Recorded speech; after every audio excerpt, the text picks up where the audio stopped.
Hello mga mimas.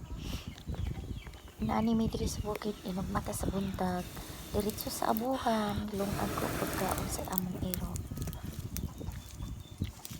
Mais yung sinasaing ko palang pagkain ng aso namin, pusa. Tapos lutuan ng gulay, yung pang ulam nila. Tapos yan, kumukulo na yan.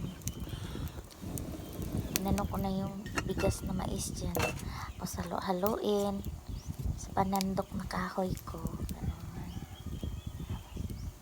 Ganito, pag umaga, presko ang hangin.